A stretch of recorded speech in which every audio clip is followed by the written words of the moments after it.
So, this week's Snaggle trip, we're headed out to our favorite local antique shop slash vinyl emporium called the Bowery of Antiques in Parkville, Maryland. They've got some wild stuff over there. It's almost like a little American history museum. Yeah. Except you can buy the stuff. I've been there a bunch of times. They have a pretty good vinyl selection for like classic rock stuff. But when we got in there and started actually filming, the density of what they have there, from like, collectible figurines to trading cards to Gunther beer signs to World War I uniforms to appliances that are now obsolete. Yeah, to what's the thing? The growlers. Yeah. They've got growlers from like the 70s and stuff in there. Yeah. And when I was there, he was telling me that a lot of people will point at the growlers and they'll say, "My grandfather used to send me around the corner to fill his growler." That's like my story about getting beer from my grandma. Yeah. So anyway, so here it is. This is us at the Bowery of Antiques.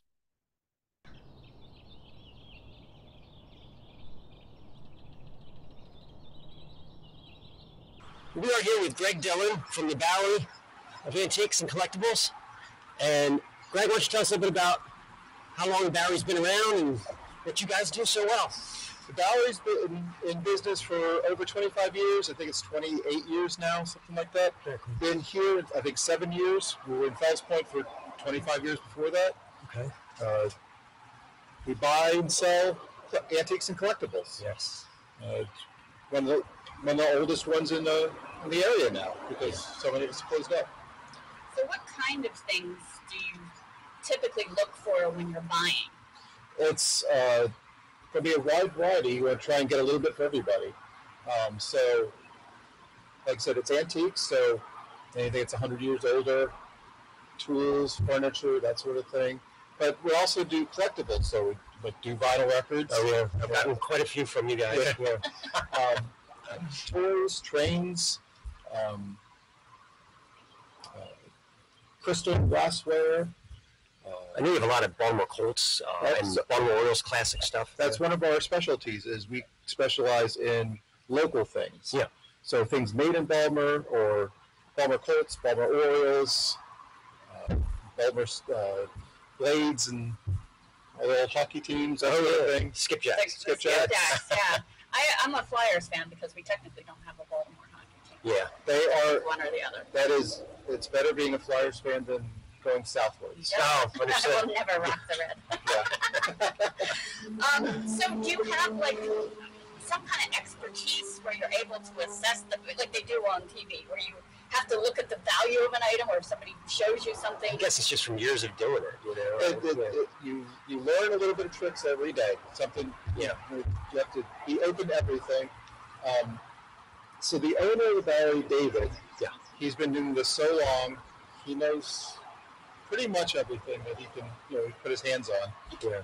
And we all give him an assist. Sometimes you've got to be, as I say, sometimes a 5-minute expert. If you've never seen a thing before, you got to learn everything you can as quick as you can.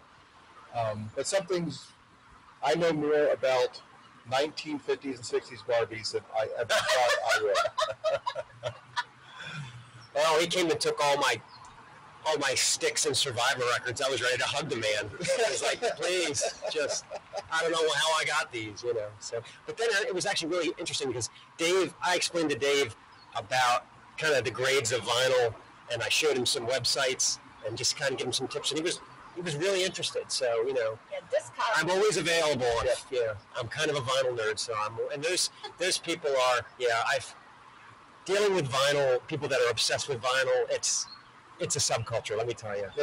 And if you make a mistake with those people, they are ready to put your head on a stake. I'll tell you. I had a guy one time I sold a Hendrix record, and the guy, I immediately got an email. This is a club version. That means it was one of those buy 12 and you get one for a penny. Mm-hmm. Well, those are slightly less valuable than the regular records, and so of course I had to give the guy a big refund and my firstborn child and everything else. And the fun thing is people fighting over which version's better, mono versus stereo. The really big records, like from the 70s, like the Kiss records, it's pages and pages of, this was the Pittsburgh pressing, this was the Tampa, Florida pressing. I mean, that's when they were just huge numbers of vinyl, factories cranking this stuff out, So. And then the White Album is absolutely just, there are so many different tiny variations of the White Album. I used to have the 4 pictures from the vinyl up on the wall frame. I remember that. That was in college. You might have seen that when you came by the party. Yeah. Do you do a lot of other collectibles, like coins, or you don't mess with that? Yeah, what do you not mess with, I guess, We will take a look at everything. Okay. Might not take everything, but we take a look at everything. Yeah, that's for sure. But we'll do like a little mini tour through the store, show some of the fascinating things that can be found here at the Bowery. Who doesn't need a giant Swiss Army knife model or a ballpoint pen dispenser? Only 25 cents each. Look at that.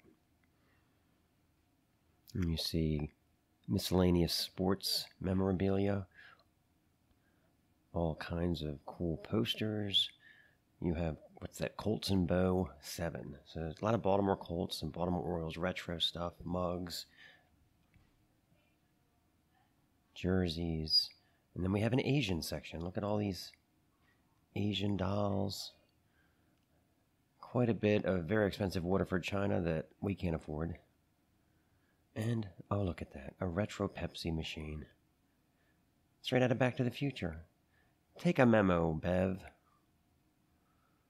And I think we're making our way over to my favorite item, which is, there it is. It's the carousel horse.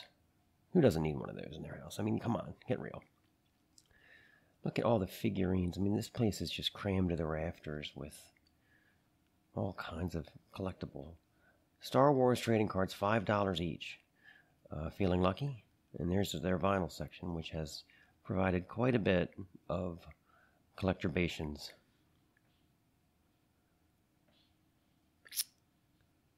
Vinyl everywhere.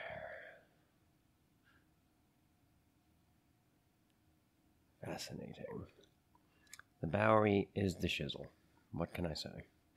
And clocks. Wow. Anyway, let's get back to our little interview. And I always tell people, just because it's here doesn't mean we're looking for it or not looking for it. That's interesting. That's just what we happen to have right now. You don't need more merry-go-round horses? We're always use another merry-go-round. Yes. I have Bubba Smith's dentures. Any interest? There's a super spooky Joe Hill short story about a merry-go-round, and if you do, they stole from them. They injured the operator, stealing money from him for drugs. So all the animals came to life and stalked them and killed them. Yeah. That's Joe Hill, of course, his dad. Yes. Wrote a story about G.I. Joes that came to life and killed a guy. Oh my God! Okay, so they're on the same wavelength there, yeah, definitely. Yeah. So what do you think is the oddest stuff that you carry?